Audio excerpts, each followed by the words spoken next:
Yes. So everybody's engaging, all good, all positive, and we hit the 50-mile mark. Now you guys got in your cars and you drove. No, absolutely not.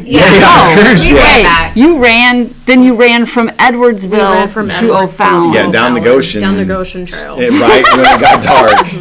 All right. We didn't take a break.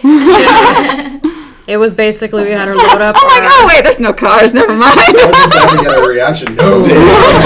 I'm like, all right, so we're on foot still. Actually, we were like, damn it, why didn't we think of That would have been terrible, though. I was thinking we're doing this in 2 stages or something, Yeah. I mean, you're taking a break here and there to use the bathroom and stuff. But anyways, no, we're running to O'Fallon then. So that's what we're doing. It's basically like the hike from Edwardsville to O'Fallon. And we had to basically get our vests and, stuff as we can. There was going to be, one potential point where we were going to have an aid station, or mobile aid station, as we call it.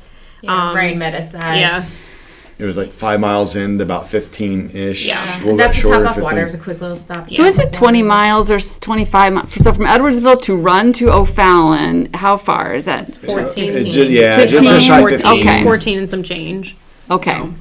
Thank you. And mind you, like after 50 miles, we just got rained on. We all 2 probably hours. felt different. Yeah. Like she felt like, sweet, this is the second. I was starting to feel it. Okay, everything was like hitting me like a ton of bricks.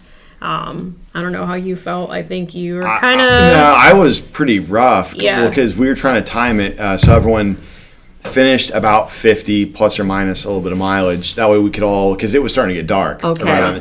So safety numbers, right? Let's all start running together as a herd down to O'Fallon. So I think there was a little bit, you were running loops around the park waiting for everyone to get going. And I was just kind of standing around. I was soaking wet and I wanted to get dry right away. So first thing I did was change. And then it's like, oh man, I'm hungry. I should probably eat because we're about ready to run. And then it's like, man, my knee really hurts. So I finally changed socks and shoes. And then you're just kind of like hanging out, and then it, I don't know, to me the wait seemed forever. I know it wasn't, but they were waiting for me. Yeah. No, but and where were you? No. I was finishing up my 50 because there was also this huge discrepancy on our watches too, which was so daunting at the time. And it was Jacqueline had 1.5 something in ahead, and then so I was behind. It felt like was behind. I'm like, I want to make sure that we're all on the same dialed in before we head back, and so that was really important. Even though we were gonna head back, and we were probably gonna go our separate ways, and we had pacers and people coming out for us, but I was still finishing that up, and so they probably had to wait for a little longer than they probably cared to. I don't think really the wait was that long. It was just a matter that at that point we're far enough in where as soon as you stop moving, that's sure. Yeah, it's different if you've done maybe 15, 20 miles. If you stop moving, you can be comfortable for a little bit before you start to tighten up and all that. But 50 miles in, as soon as you stop moving, I never stopped moving. I never sat down. I never stopped moving. Yeah. Every time we came back through, I walked. I never sat down, and I just kept moving my body, and I think that helped a ton. Yeah. So because part of it's mental too, and sometimes you sit down and the body's ooh, more of this, more of this. Yeah. So I don't even think I sat down changing shoes. All right. Well, and I guess the one thing we haven't talked about, right around the time whenever we were pulling up for 50 to relocate, there was a wedding going on in the park. Oh my gosh! So we had clearance that we were cool to be in the park, right? And I guess we were next to the gazebo, the main gazebo in the park. This is at the Claire Park. Yeah. So you were in the wedding photos, basically. They were very friendly. Well, very upset for. I think they were supposed to the wedding was at 6. And this was even a little bit before 5 o'clock, and people from the wedding started showing up, freaking out because we had the tables and tents and all of our stuff set up away from the gazebo, and I think there was kind of some questioning on who could be there, who couldn't, and just I think to play on the side of safety, we had a little bit of a setup for hot food and stuff, especially with the rain. And it's all that got torn down.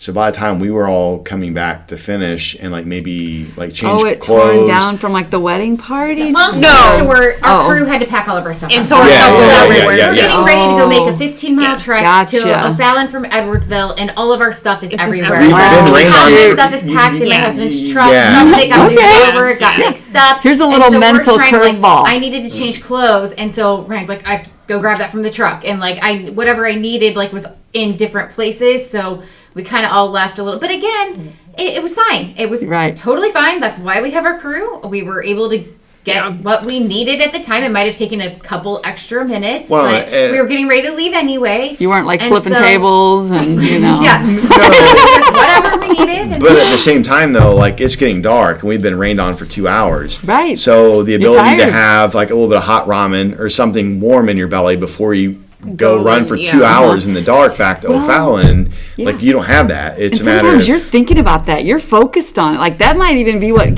had just gotten you through the last 10 miles because you're like, ooh, hot food, can't wait. And then you're like, where's my hot food? Well, and like that was for sure the case for me because I hadn't really done any hot food because it was warm enough during the day. It was a turkey sandwich, whatever, random pickles, right? Because I've had 800 of them at this point. And it was like that was like the mental, like, okay, like I'll do some hot food like right when it gets dark when we start the trek back, right, the back half of the race, and that ability's not there. So it's like, oh man, like now I have, I mean, what, 15-ish miles, the pace we were going, we figured about 2 hours. 2 hours or so. Yeah, a little bit longer than 2 hours. I think we figured about like 9 o'clock at night or so when you get back into O'Fallon, and it's like, man, that's a long time when you were thinking on having something warm in your belly. You know, you get dry clothes and stuff, that helps, but like... I know, I hear you. I'm down. I just ate my like 10th sandwich for the day. Well, yeah. Guess I'll have another Give me Joe. another sandwich. Great. Yummy. So, all right. You're on your way. No hot food.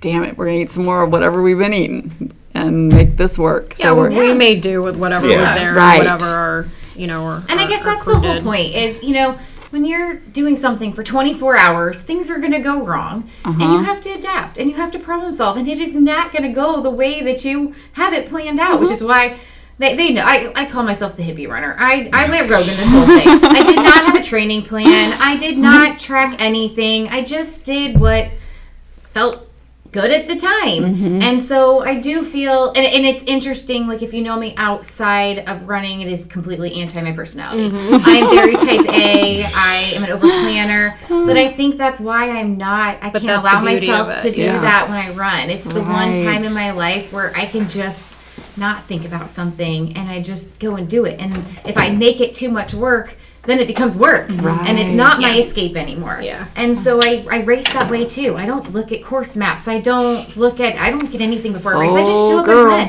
I don't make plans. That's just how I do it. And Editor's note: look at your course map before a 100-mile run. That doesn't always work for everybody.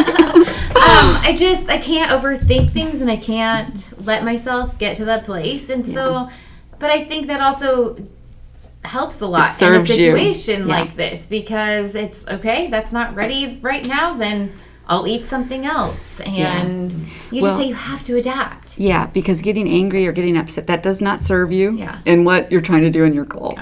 So that is so true. Just to stay positive. It's like, okay, well, I didn't like ramen anyways, right? And that's why I was like, next time, I have to tell a funny story about Ryan, because one of the times I was expecting something warm when I came back in, and I came in, I'm like, where's my ramen? And he's like, I might have fallen asleep.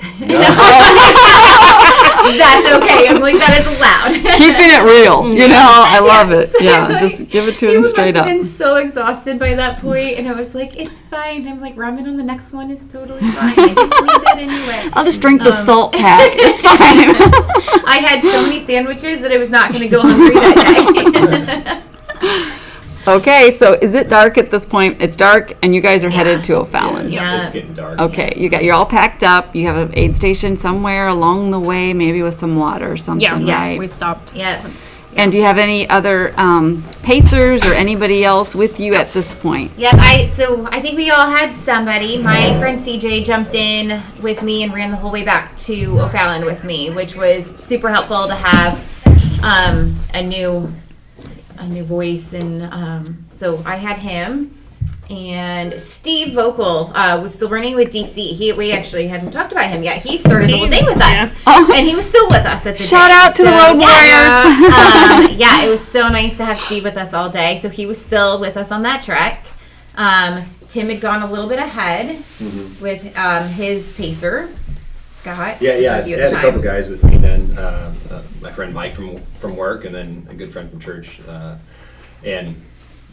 The 50, if I can back up just a hair, so that 50-mile mark, that's when I started to fail the mental game.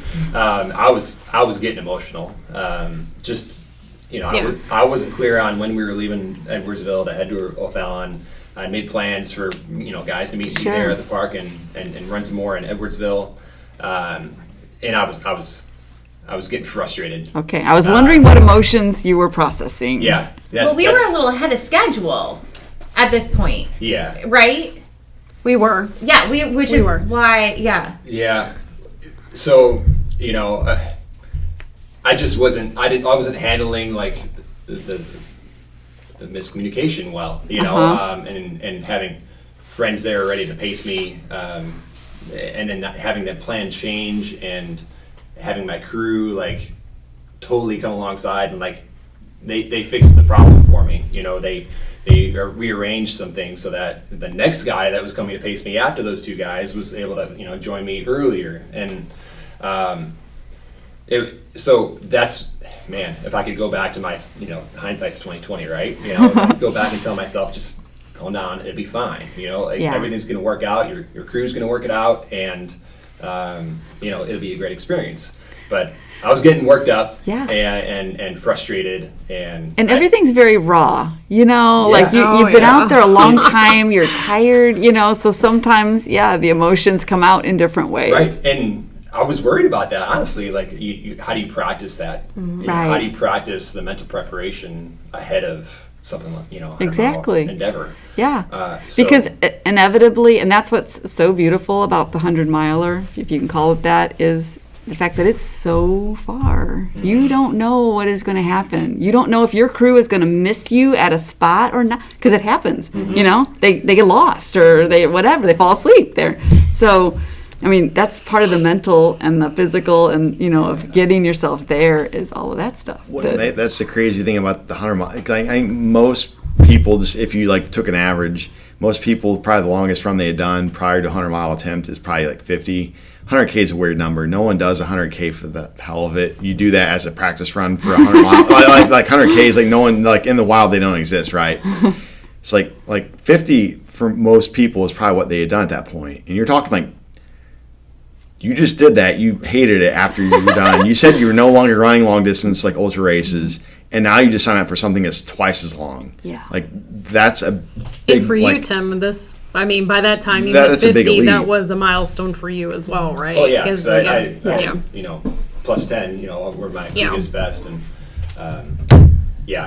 if I could go back and tell myself that this is why you have a crew, this is why you have pacers, they will work things out for you. And they're up capable, they're smart, they're thinking ahead, so times are going to change. Nothing. I mean, I've learned that over the years. Every time I've my parents are out watching me run another marathon. When are we going to see you here? And I've learned, I don't know, theoretically, this is the time, but anything can happen. And you care about those people, and they're out there for you. And so that was where your heart was at, Exactly it. So, but they were so gracious, and they were just happy to be there, and it was great. I mean, but that's when I started feeling those physical aches and pains. I think partially because I was down in the dumps mentally.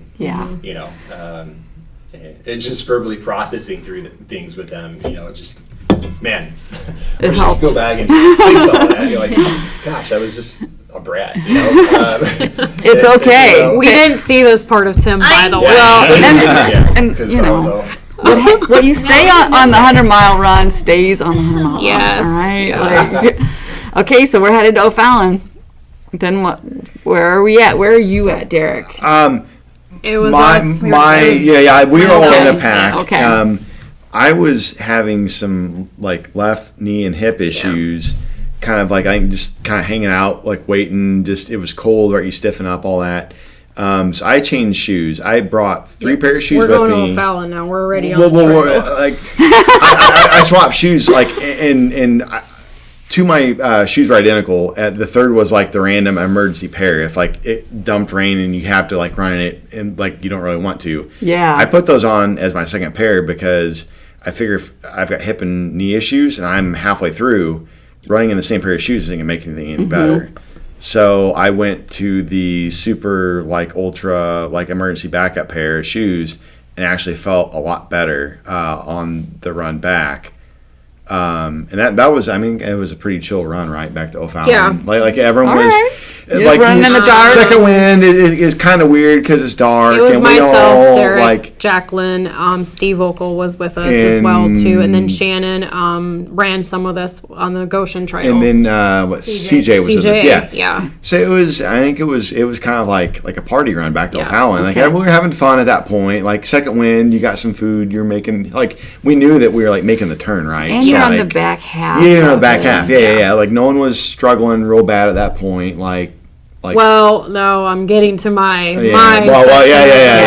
And it's dark, and you've got headlights on. And, I mean, for me, it felt like anything that was going wrong, it was just happening, and it was all happening at once. I had stomach issues before we had left Edwardsville, and I was doing and taking things to make myself feel better, and it wasn't. It was just like a gut feeling to just something didn't feel right. It didn't matter like what I ate. It was nothing. I think just stop running. It was like the thing that's going to make me feel better. And I was urinating frequently at that time. I think it was every hour. By the time we got to the Goshen Trail, it was like 30 minutes. I wore glasses and I had contacts on, and so there was crud in my contacts. It was dark out. I had a headlamp. You can't see. So when Jacqueline and CJ and Derek came back around, like trying to wait for us or whatever, it was like the worst thing because the headlamps were in my eyes. I'm like, I can't see anything. And thank you to Steve Vocal because I made him do something really weird on the trail. It was like I made him pour water and put my contact, I took my contact out to kind of clean it just so I can get some visibility because they actually get coated. Yes, sometimes when you get dehydrated, because I wear contacts too, and so people who don't wear contacts don't realize that, but then it almost gives you a headache. It makes you feel sick. You can't see. You can't see anything. Yeah. I mean, the trail's pitch black. I mean, all you have is headlamps out there, and then so Steve Vocal has your contact. Yes, and it was probably the most dangerous thing because when I poured the water, that contact kind of just moved a little out of his hand. He's like, oh my gosh, what are we doing? And so I put the contact back in, and then it was just, I think that was when I had my mental breakdown of it. I started thinking of my dad at the time, and gosh, God bless Steve, because he definitely had to see me cry. I was like, I'm okay. It's just, And he's like, you got this. I said, I know, I'm going to do this. I'm going to finish this. It has nothing. I just need to get back to O'Fallon. I need to get warm food and change my shoes. Like, I already knew the stuff that I was going to do. Yeah, here's my task list. Yes. And then the frequent urination just got worse. And by the time we got there, I was like, I'm going to give myself more time. I told Jacqueline, please don't wait for me. Do your thing. You got this. And I was ready to just, I don't care how long this was going to take. I'm going to do this. And so, that's kind of when we cross O'Fallon, and, all of our families and friends were there, and I got the generator. I think my husband was watching a football game. Family. Yes, Yay! Oh, man. Okay. But wait, I was salty getting in because we didn't get hot food when we left. Yeah. I didn't have hot food when I arrived. I was a little bit ruffled about that because the whole point, I made a point to have my phone with me all day. Right? Plenty of sandwiches, Derek. Yeah. Well, not Are they hot? No. Like that. Like I made a point because prior month or so, 100K the race no one runs did one because it sounded like a smart idea. Struggled. Have my phone with me because we required COVID because it's Iowa and there's no directions. Blah blah blah. But like you think about it.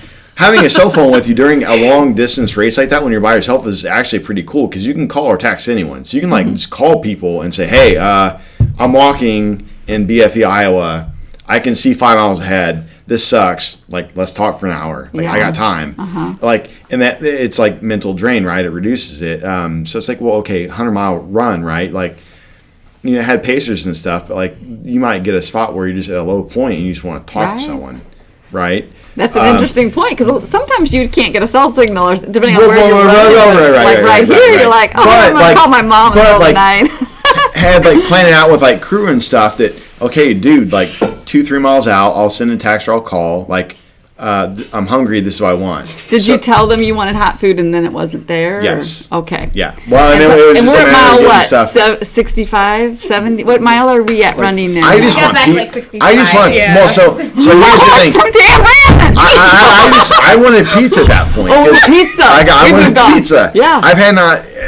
I've not had any pizza all day, so I wanted pizza. And like pizza was not going to happen. Probably not. Don't mention who you're talking about. No. Well, you could have gone straight to Domino's. Are they open at this point? No, they were, but like pizza wasn't going to happen. So I'm like, okay, whatever. Another sandwich and another 50 pickles on top of the 100 I've Right. eaten all day, Yeah. right? So it just happens. It does. And you move on. Well, you do. So he's salty. You do. Okay, he's salty. You guys are running in. We're at 65. What mile mark are we at? Yeah, 65. Okay, so where are you going from there then? Because that. Then by then, I think our run back to O'Fallon is kind of when we all figured out Did the our own race thing. was going different ways for Yes. everybody. Yeah. Okay. And so none of us were together once we got back to O'Fallon. We all got back at slightly different times.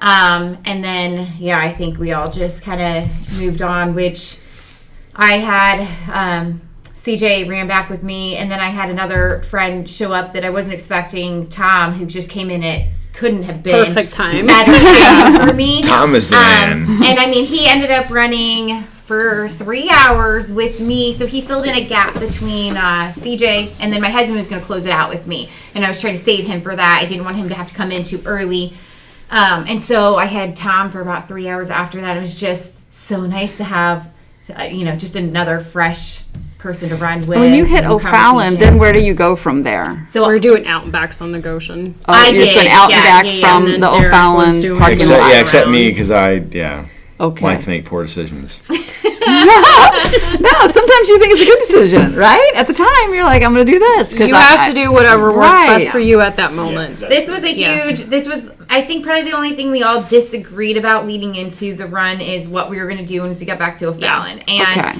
for me personally, like, I am a nature person. I need to be in trails. I need to have trees around me.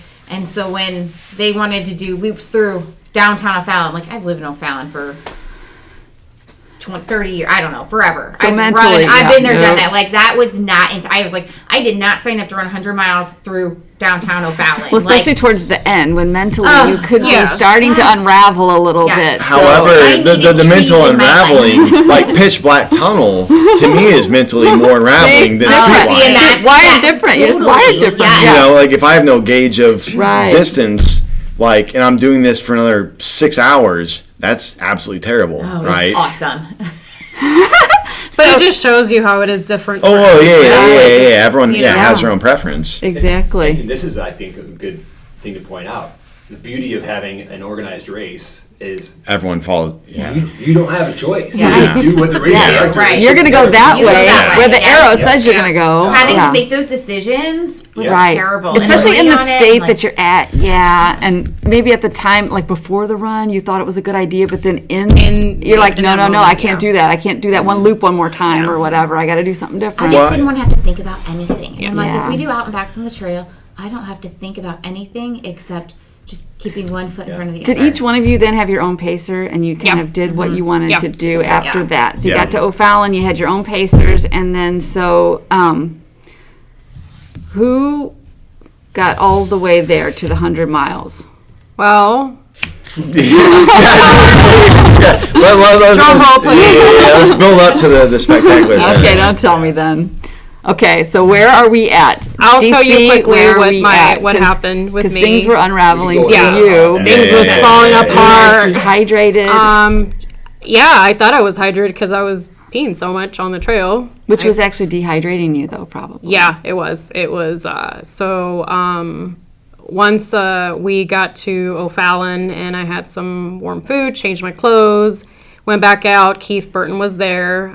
He was he was hoping to do about 30 plus miles with me. But for his surprise, he got lucky. He only did 3.1. So you're welcome. And as we got into the trail, like, we were just kind of shuffling, and I was like, I have to go pee already. And he's like, okay, no big deal. He had just started running with me. And so 5 minutes later, I have to pee again. And he's like, is there blood in here? I was like, I don't know. It's the dark. I'm peeing in the woods. Like, I don't know. He's like, you should probably check next time you go back in just to make sure. Just get a Ziploc bag Yeah, and so we kind of shuffled through, and I was like, you know what? He's like, I was like, I don't know. I was like, I have a very, like, lower back pain too, and so he's like, he wasn't trying to talk me. He's like, well, let's call, he called Melissa, actually, because she's a nurse, and we got her on the phone, and we told her what was going on. She's like, it could be your kidneys, so you should really just be careful. Go back and see if there's, blood in your urine, and then just make that decision. She's like, I can't tell you, but you've come so far. I'm like, yeah, I'm not going to play with that. Well, because that's very serious. It's more than just frequent urination. Like, that does happen to ultra runners in situations like that. Yes, where you can have kidney failure. Yeah. And at some point, too, you might be so behind the curve that nothing that you can take through your stomach is going to, you just need fluids, like a bowl of fluids. So. Yeah. So I think I told Keith, like, let's go back. I think I'm going to tap out. And he's like, really? I said, yeah. I said, I've accomplished enough today, and I'm very happy about it. I wasn't sour about it. Like, I can't do this. I knew that I'm always more terrified of the long-term effect of, like, being down for the count for several months and not being able to run. Because that's very therapeutic for me. If I don't have that, it'll be sad. How far did you get? I got to 68 miles. Awesome. 68 miles. Fantastic. All right. So then what happened from there? So did you head out, or were you still hanging out there at the... I didn't hang out that long. I think I stood for like an hour or so. I needed to get fluids. Crosby was really helpful with some of the stuff, like put this in your body just to kind of... so I hung around with a blanket, and... I was yelling at Timmy at like 10 o'clock. I was like, Timmy! And where was Tim at? Timmy was not about any of that at the time. Why is that? Was gone. So what mile marker? Timmy was doing the stanky leg.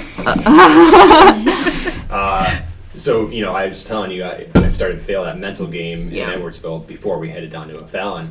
And the whole way, I had a much different experience than they did. I was just ahead of them a few minutes, and I was just not in a good mental space. And my two friends that were pacing me the whole time, like, they were being so positive and encouraging and trying to help me through that, and I wasn't having any of it. I started to feel some pretty bad knee pain in both my knees, and some right hip pain. That was something I'd never experienced before in training. So getting down to O'Fallon, I went through a couple of waves of, okay, I'm feeling a little bit better, and then, okay, I'm really feeling like crap. Getting down to O'Fallon, though, upon arrival, there was so many people there, so many friends and family. Overwhelming. That were there. Like, it was... I don't know. It was such an uplifting moment for me, just to see everybody there and how encouraging they were. Yes. It brought my sense of humor back a little bit, And said, don't ever try this. Don't ever try to run. Don't ever try it. And everybody's crowding around and saying nice things and interested in what's happening, and they thought it was funny how my wife and my brother-in-law are changing my socks and my shoes for me, And, you don't expect this around the house, but we'll do it for you now. So that was amazing. And that was just another experience that I wouldn't have had we done the Hennepin. Absolutely. All friends and family could have been there. Exactly. It was that was a good moment. That was a highlight for me, for sure. But man, I didn't want to leave the aid station. It's like a magnet. You kind of pull away. Yes. So I did one out and back, 3 mile out and back into O'Fallon towards downtown O'Fallon, and came back, and I couldn't shake that right hip pain. It was IT band. I think a lot of runners go through times where they're really diligent about doing straight and stretch and mobility work, and I was not one of those in this training cycle leading up to which is a whole lot of running. Well, so which is a recipe for time consuming. Yes, Like you're spending so much of your time on the run itself. That's why you need that much more strength training, though, to balance it out. I had some weak glutes, my butt muscles are here. I'll say it. Gotta do the squats. You and all of us, everyone else. So I was really feeling those effects. There wasn't anything I could do to relieve that. So I ended up getting to mile 72, and I decided I was going to be done too. Which Congratulations. wasn't that long after DC, but no, that is awesome. Yeah, in hindsight, I wish I had given myself a little time to just sit, relax, and hang out, and see if maybe I could do more after that time of rest. But that mental game played into it. I was grumpy. I was not easy to be with. Yeah, it works against you for sure. Yeah, it's like takes your energy. You know. Yeah. So. But hey, 72 miles. That's good job. From 40 miles to 72. Oh my gosh. Yeah. Let's just almost double it. So congratulations. That's great. And you learned so much too, right? Yeah. Derek, we need to hear your story. Oh, yeah. You went into town. Well, yeah. Into town he went. So I saw. He was hanging out in town. I saw Tim and I were running different direction circles. So I got out on the road. So you went through town too then? Yeah. So saw Tim, passed him on State Street. Man, he looked good. He looked solid. And, did you try to suck some of his energy? Well, it's like you suck your stomach in a bit, and you're like, bro, what's up? Like there's a photographer. Yeah. No one's acting like they're hurt. I felt pretty good at that point because I was hurting at 50, and just things like that's part of the ultra wave, right? You feel bad and something stupid happens and you feel good again. You laugh at a stupid joke and oh man, this is awesome. I'm ready to go again. And we both looked good, and we were passing other directions, and made the lap around. So I think that was 70-ish low miles, whatever, in that range. Felt pretty good. Got moving again, and at that point, I think that's the big thing is for me at least, late in the race, the duration between loops got longer and longer. So even though we were dry on the run back, once I stopped moving, I was shivering bad. And I'm typically a space heater. If I can run in minimal clothing, I will 100%. So to shiver when you're not moving is not something I'm comfortable with, right? Mm-hmm. So gaps between loops got longer because you're trying to warm up, get food, do all those things, right? Went out on another loop, and that was the start of, I realized I can't run the whole time, and that's the thing is doing loops in O'Fallon can be flat, but there's some hills. So you start hitting the hills and you hit them late, right? And it's okay, well, I'm gonna save my legs, and you start walking stuff. And we're doing all of us were doing walking breaks throughout the day because you just can't go 100 miles and run the whole thing through, right? Yeah, most ultra runners doing 100 miles are doing some walking. So that'll answer a lot of people's questions who might be listening that they want to know, did you run the whole time? But actually, So for the elites. It was fun. And so I intentionally kind of planned my loops, figuring I wanted some variation, right? Mm-hmm. Different leg muscles, all that stuff, and not just flat all the time. And started to realize that wasn't necessarily a bad plan, but my legs were that tore up that it was more difficult than what I thought it was going to be at that point. Because your muscles are just used to doing the same thing, and all of a sudden you're I want to use some different muscles. So it was a matter of I was cool walking the uphills, but when it's time to get back to the flat land and get running again, it took a lot of effort to get running again. And just everything started locking up and everything, which is okay, right? You're running a 100-mile race; it's not going to be perfect.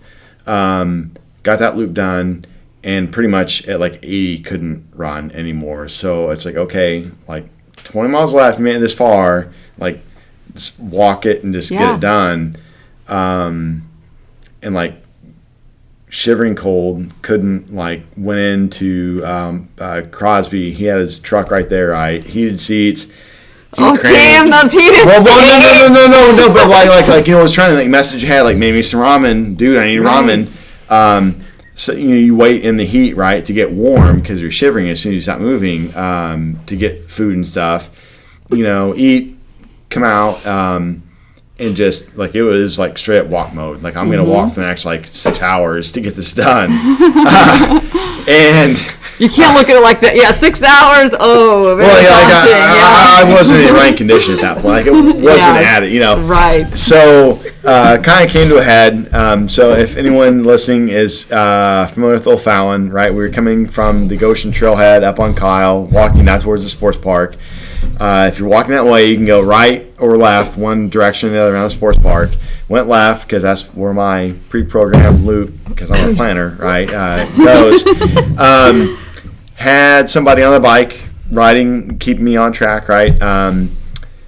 Was supposed to go straight. I turned into the main complex to go into, like, the parking lot. Person riding the bike said, "Hey," my girlfriend Diane, she's like, "Hey, what are you doing?" And I woke up. Oh my gosh. I woke up and immediately said, "I'm walking to State Street. I have to make a left." She's like, "You're not going anywhere near State Street. You're in the parking lot." And, like, there's, like, instant confusion. Like, you're looking around and don't recognize anything. Oh my gosh. Sleep like, running. Yeah. And she kind of, like, laughed. It was like, no, like, we have to go up a little bit. State Street is, like, up like a quarter, half mile, whatever, and you make a left. But, like, I, like, remember, like, actually waking up and, like, knowing where I was supposed to go, but I had no clue where I was at. Oh my gosh. And it's like, okay, well, shake it off, keep going. You're just kind of like Walking Dead zombie power march mode at that point. You just one foot from the other, and next loop came through. I probably sat in the vehicles for, like, I don't know, maybe close to an hour, like, shivering. I, like, couldn't get going, like, bunch of ramen, bunch of everything, like, probably 2,000 calories worth of stuff. And, like, everyone's like, "Dude, you gotta get moving, It's like, I know, right? I know what they're, like, as crew, friends, family, like, I mean, you know, like, I know what they're there to do. They're there to, like, keep your mind in the right place, right? Yeah. And keep you moving if they can. They want to keep you moving. Yeah. Well, because, like, if it's not your first ultra, like, don't stop moving. That's, like, the point. What were you thinking during that time? Like, what's going through your head? I'm shivering my ass like, off. are you thinking, like, I'm going to do this? Like, I'm going to rally? Like, well, so I think that loop where, like legit the rebels went off the bus. Crosby was there. Don was there.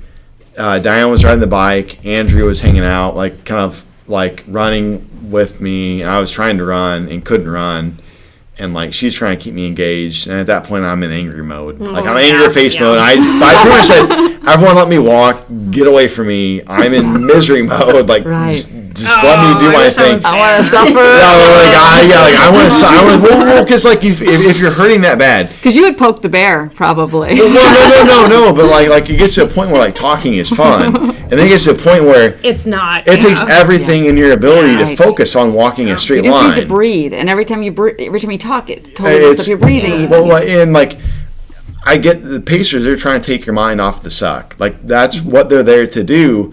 But sometimes you're that tapped out that you cannot do anything else but, like, try to focus on walking a straight line, right? Yeah. And I was at that point. It's like, just and so what form a circle around me if I break a hand, if I fall, like, whatever. Right. And it, so we started again and got moving and had my loops planned with, like, public bathrooms, right? O'Fallon Police Department's awesome because you can pee there 24/7. Anybody that Like, if you have to pee at 4 a.m, O'Fallon Police Department across from the Y.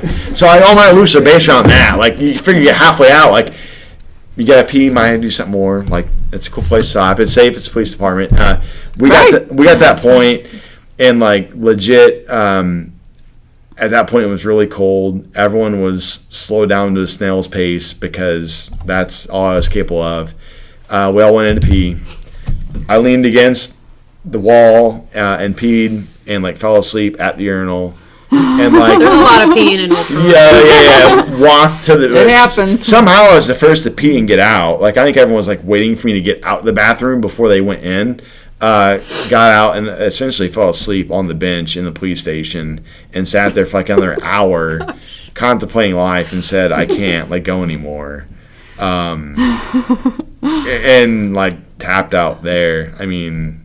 And where were you in the race? 90.26. Oh my God! So and I knew I couldn't comprehend much, and this was at 6:30 in the morning. It was so close to it's daylight. So close to then, and everyone there was like, "Man, just get moving." Everyone knew, and I knew it. If you can just make it to daylight, you'll see daylight, and there's that proverbial, the fifth wind.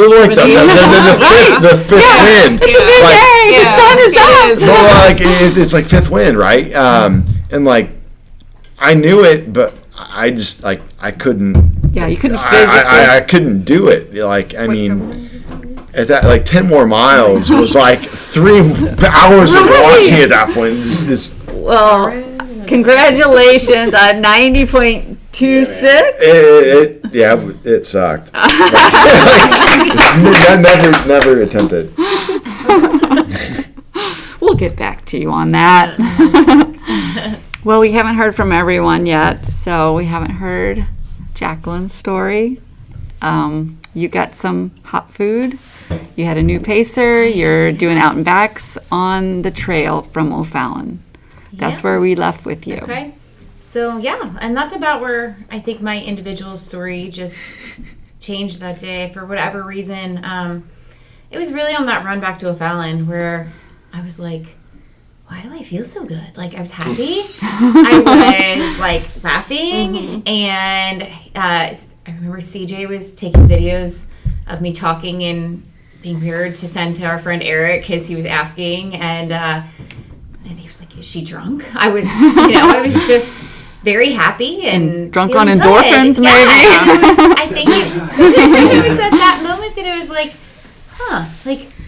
I feel okay, and I think that's I think the first 50 was just nobody knows what's going to happen, and then as I inch closer to 60, I'm still feeling good, and even on that run, heading back to O'Fallon, there was times where I was running, a good pace. And then I started, am I running too fast? Should I slow down? And it was nice having someone there because CJ's like, if you're feeling good, just go with it. And so I just rolled with it. And I mean, I was running some low 9 miles and it just felt, I know, it was really weird. And that's why I was should I slow down? What's happening? And I'm he's just, if you're feeling good now, go with it. It's going to come later. So I get back to O'Fallon, and actually CJ went back out for another one, even with Tom. So I had Tom and CJ on the first one from O'Fallon, and I was just, it was fun. Just went for a run with them. I went farther on that one because Ryan wanted me to run until he didn't want me to come back till 75. So I hit that 3/4 mark. So we went out a little bit further than 3 miles. I got back at 75, did a full shoe and sock swap again. I put dry clothes on at 75. I think by then I was only eating ramen noodles. I had eaten enough sandwiches in the first 50 that I'm telling you, these sandwiches, they saved my day. I was feeling, my stomach was fine. I just didn't really want anything anymore. And so I was just all ramen. Yeah. And so, but I would come into the parking lot and eat it while I was doing other things. Again, I literally never stopped moving. I never sat down. I just kept walking around, and I was coming in real fast. I was not spending any extra time. My parents were there with my 2 little boys when we got back to O'Fallon, and they hung around for a little while and then went home, put them to bed. Then I went back out with Tom for 2 more. And again, it was just, I remember in my head thinking, I can't wait till I get to 80. And I'm 80 was this huge milestone for me. And I was I feel once I get to 80, kind of what you were saying, okay, I'm at 80, I can walk. I kept thinking, once I get to 80, I can walk the rest, well, 80 is kind of a big deal. It's a big milestone. And I remember crossing 80, and I was wow. And I'm all right, next one is, I can't wait till I get to 90. And right after 80, my husband jumped in with me, and so he started running. Yeah, I guess that was about 82, because Tom was done, and Ryan started running. And can we mention Tom really quick? So Tom Shackelford is the one that like runs 3 miles and then boom, he's gonna run 20 miles. So kudos to him that can just jump in. I actually have to say that about I only picked 3 pacers for the whole day, and actually all 3 of them are like that. CJ the same way. So CJ ended up running over 20 miles with me that day, and like he's the exact same way. Yeah. And then Tom, same thing. He ended up running 18.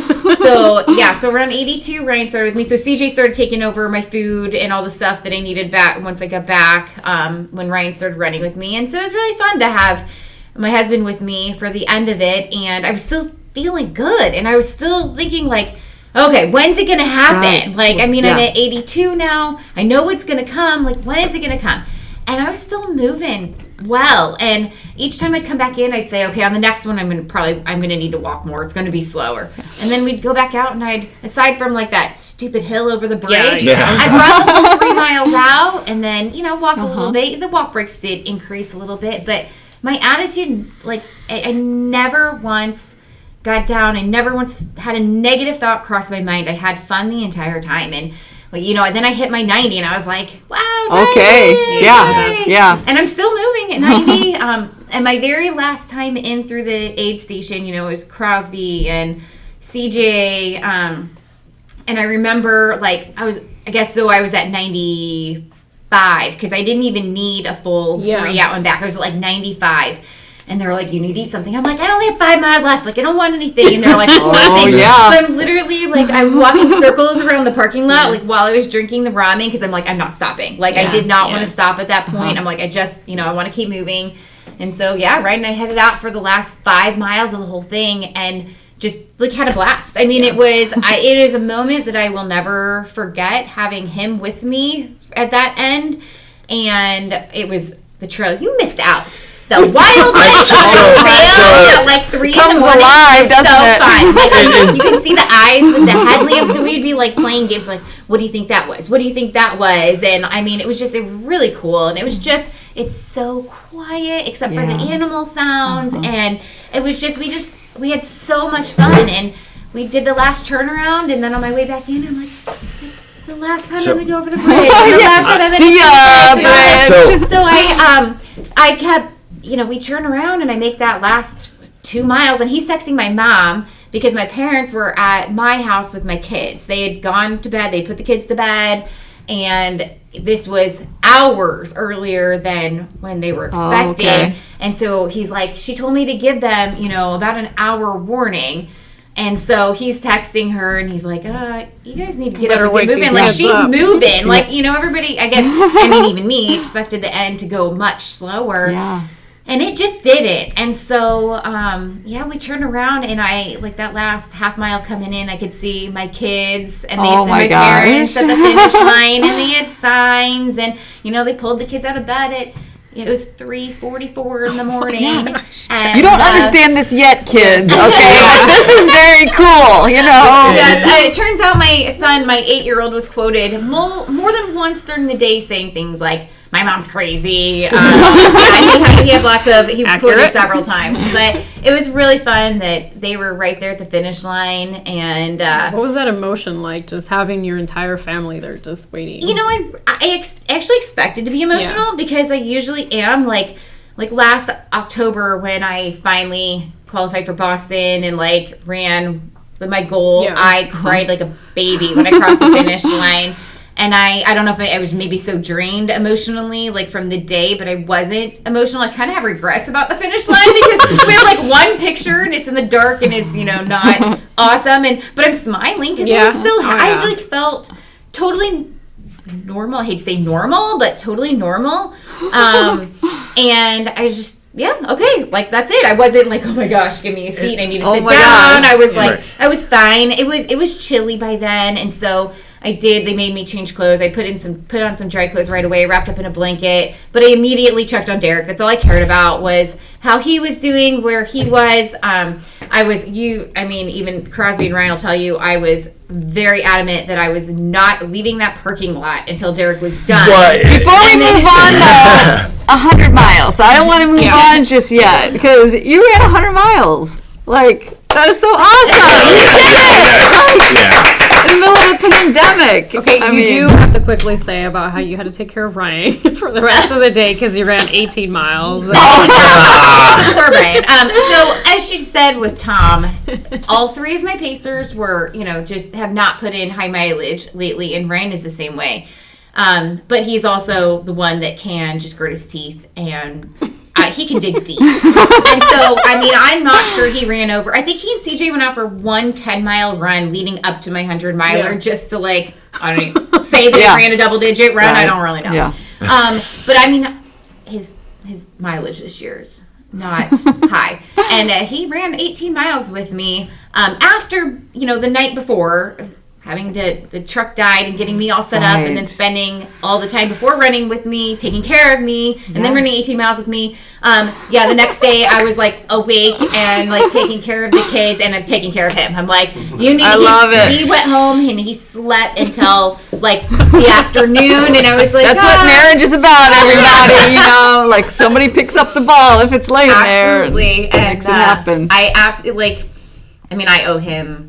Not just that 20 hours, whatever, it's the months leading up to and the years leading up to it. I'd like to do that right now. Let's shout out everybody who helped you, who you want to say thanks to, or who had any part in getting you to the start line, for one, and then getting you through the run to the end. So let's just hear who your people are, your loved ones, your friends, people who came to rally around you. This is a long list. Yeah, I think Jacqueline gets the first crack of that. Okay. Let's hear the list. Well, obviously Ryan. Of course, he's husband of the year. He's contending. He really. These and it was. They'll tell you. Every Friday night before our long runs on Saturday mornings during the summer, he would go out to the gas station and fill our water cooler with ice. Late Friday night, I'd go to bed and he'd put the kids to bed. He'd go out, fill the cooler with ice, get it all ready for me. So literally all I had to do at 3:00 on Saturday morning was leave to go run. He took care of all of us. We did a training run out at Tunnel Hill. He sagged us all day long. Did the same thing. All right, we just want names. We want names of who people are. Ryan, my parents, obviously, and because they were very helpful with the kiddos, and then my pacers. So I had CJ, Tom. Those were the only. My coach, Mark Spiewak. He came out and surprised me. Yay, Mark! He coached me for that BQ that I was talking about last October, and just became a really good friend. Yeah, and your new best friend. He came out and surprised me and joined for a couple miles, which was super awesome. So I cannot forget about him. And these four, obviously, Keith and Steve, I cannot leave them out because they made this fun. Yes. And they made the training not hard work training. They made me look forward to Saturday mornings. It was not oh my gosh, we have to go run 24 miles tomorrow. It was, I get to hang out with Keith and Steve and drink a beer when we're done. Steve is a stud because he just ran his first 50K a couple weeks prior. Yeah, he did. It was I'm going to run with you guys for half the day. It was I'm feeling good after 50. I'm going to keep going. So he essentially doubled his longest run in a 2-week window, which is these little magic moments inside of this. Yeah. He was just cruising and kept going. Dude, if you feel good, man, keep going. And it definitely can't forget Crosby because ultimately, I feel he brought all of us together. Crosby and Derek kind of picked me up last January-ish is when I started running with them because, like DC had said at the beginning, I've been running by myself for years, ever since I became a mom. Running started for me very socially, but then I became a mom, and it became, how fast can I get this done? And it was just easier, I went through the years of pushing them in the stroller. You can't run with people and do that. And so I've been running by myself. And Derek and Crosby they're we're running trails tomorrow. We're picking you up at 6 a.m. and we're going to Salt Lake. And I'm it's the first time I'd run with people in so long. And I was oh, this is kind of fun. And then Tim got pulled in. A lot of this was Strava too. I remember the first time I saw Tim, I was I passed him on our trail, and I was there was a guy out there with a beard, a fast-looking, like, good-looking runner, and I was like, but I don't know this guy. I'm like, who is this guy? So you did. You knew him on Strava. Yes, I was like, he has to be somebody. So it's kind of funny how it all, like, got pulled back in together. It but is. yeah, definitely, like, I can't leave Crosby out because not only getting me back into running with people, but, like, he was really awesome for my confidence.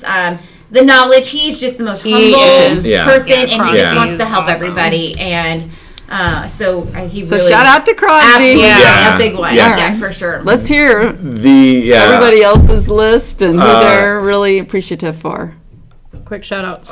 Quick shout out Crosby, obviously. If you have any like if you're on the edge of making a bad decision about a race choice, he will push. Call Crosby. Yeah, he will push you over the edge. So a couple Pacers. Girlfriend Diane Nagel, she 17 miles with me, biked a bunch more, and didn't sleep at all. Rich Rulers, Rich is awesome.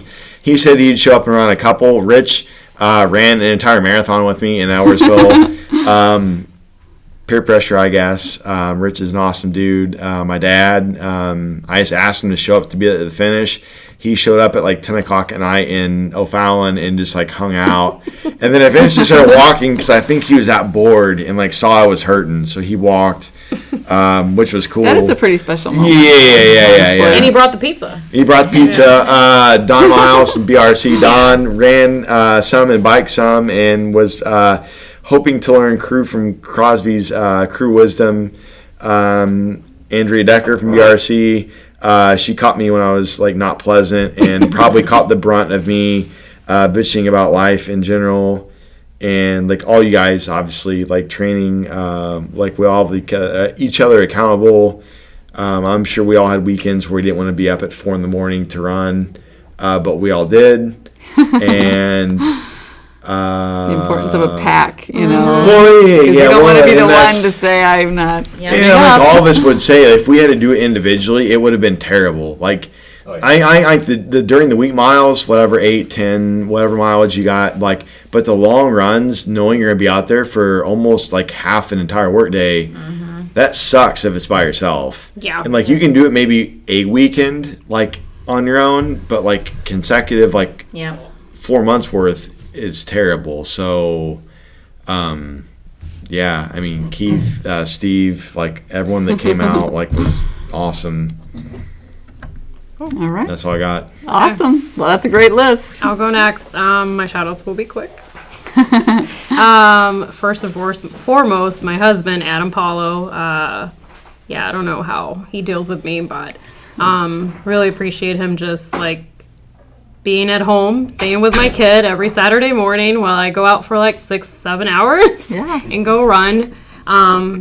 My coach, Ken Roberts from Top Nutrition and Performance, we're worked with him for about 9 months. He's been very instrumental in the training part of the 100-miler and other stuff as well. So thank you to him and everybody that came out. Shannon McWhorter, Chrissy Pasha, Keith, obviously Keith has been an awesome friend. Steve, like this newfound like friend, and I love him. He's awesome. Jacqueline, just love you. You're just awesome. You're just great. You're like my soul sister. I love and it. Tim, you're just so down to earth. Derek, I know you're not here because you're in the bathroom, Derek. Again. But Derek, for bringing, I guess, he's done a lot about bringing a lot of the groups together. We have a big running community, RunWell, BRC, Road Warriors. I mean, you name it all, like it's all here.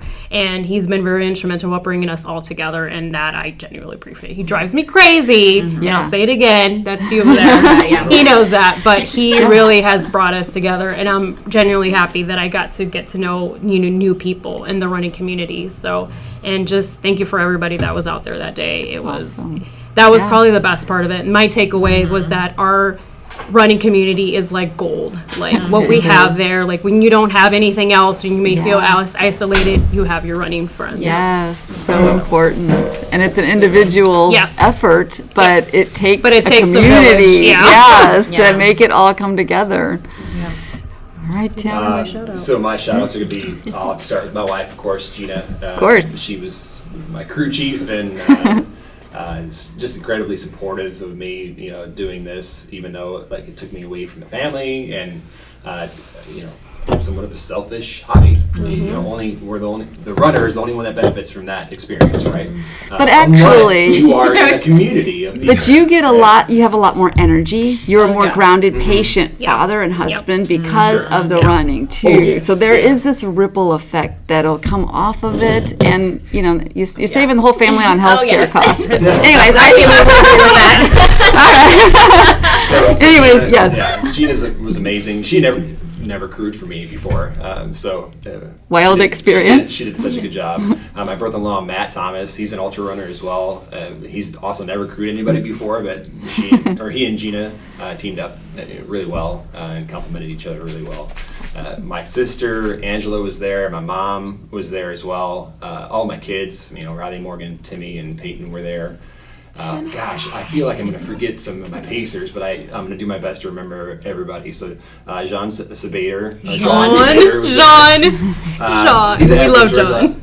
He was awesome. So John was there.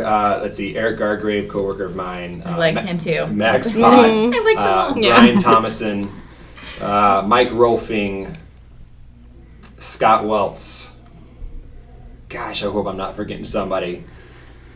Andy Rose, and then like my whole church community that came out and greeted me and got us in trouble in O'Fallon.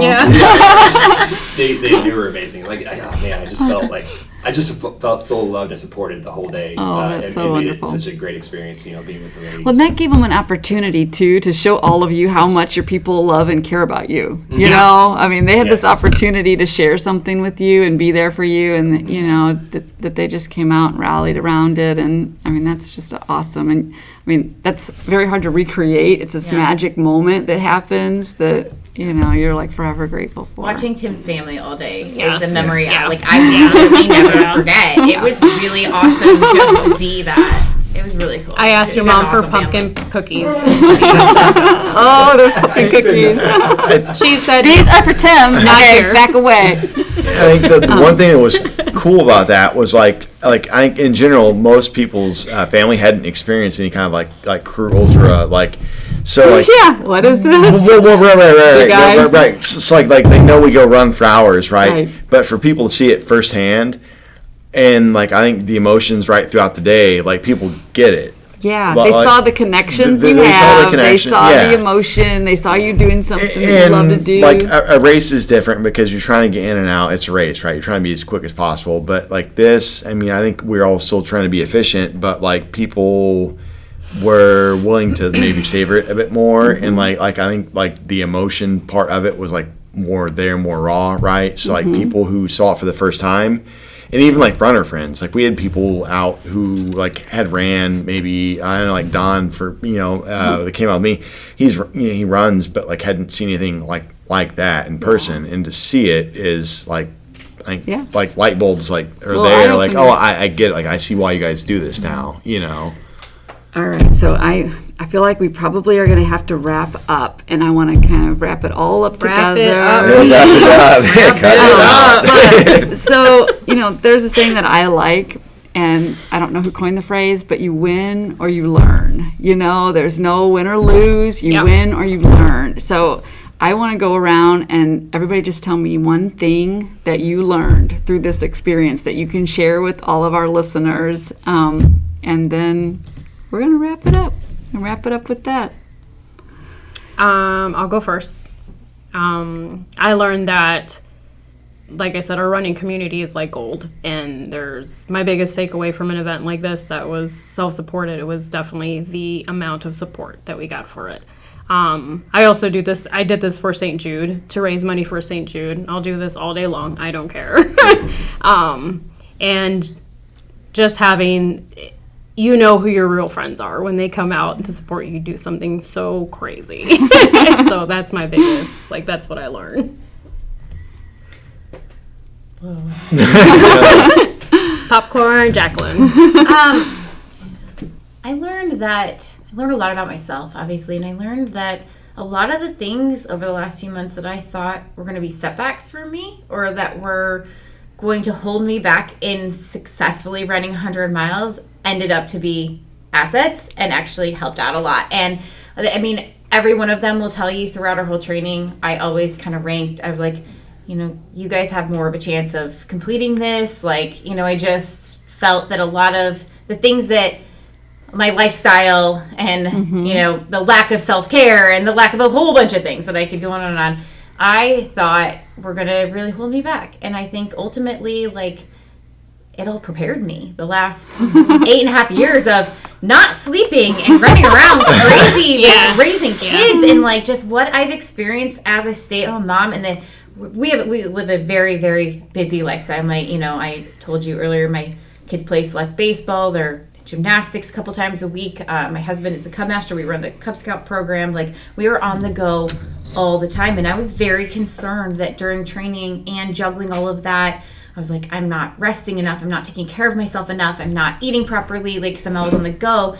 But I think all of those things really prepared me for it. So ultimately, like, I mean... Well, you took the opportunity. You grabbed it. Like, like, harnessed it flat out. And that was just a day all to yourself for you and your friends. Yep. And, you know, it was kind of this little special That's time. That's the longest I've been away from my kids in 8 years. Literally. All right, Tim, what'd you learn? Timmy! I learned to value the experience over the result. Yep. You know, over the end goal. Valuing that community that we had all established, that we had, and the support that we had throughout the whole day. Honestly, I'm a little sad that I didn't finish the full 100 miles, but that's like that's way down at the bottom of the ladder of disappointment. You know, like, I'm so content with how the friends that I made through this whole experience and the amount of support that I felt. Why don't you answer my messages? I know, he does.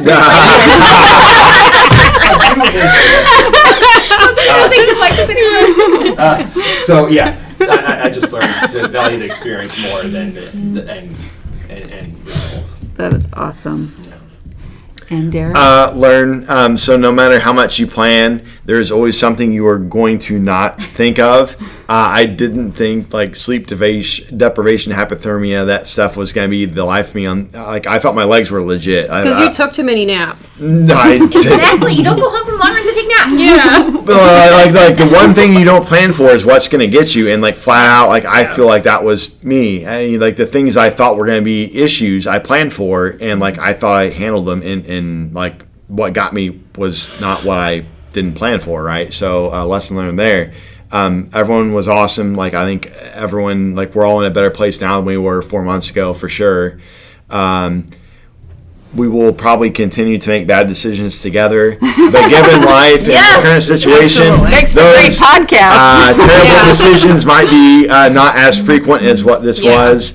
And Derek will have a designated pizza person. Yes. Oh my gosh! See, Pizza that's what we've learned. job. That's what we've learned. What's important, you know? It's just like right now, times are like it's crazy for everyone. Races aren't there, right? They're getting more and more there, but use it as an opportunity to push your comfort levels.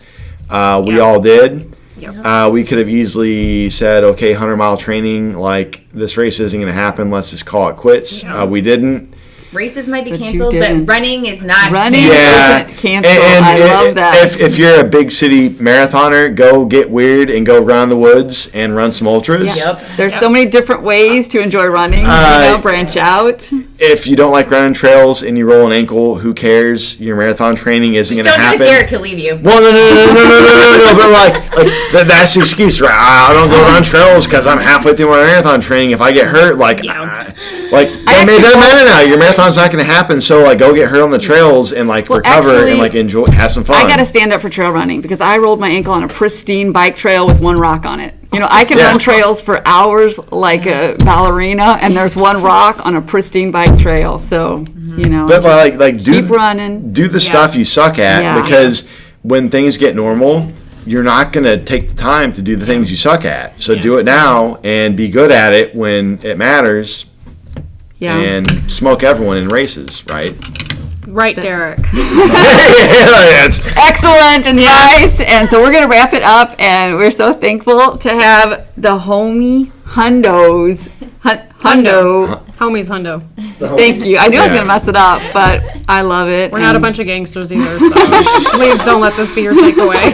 Right. And go run. Yeah. The takeaway is just to do something that you want to do, like step out of your comfort zone and move forward, even with the fear, because we all have it. We're kind of living the same life right now in the middle of the worldwide pandemic. So take step one, and then you'll find others that will fuel your craziness.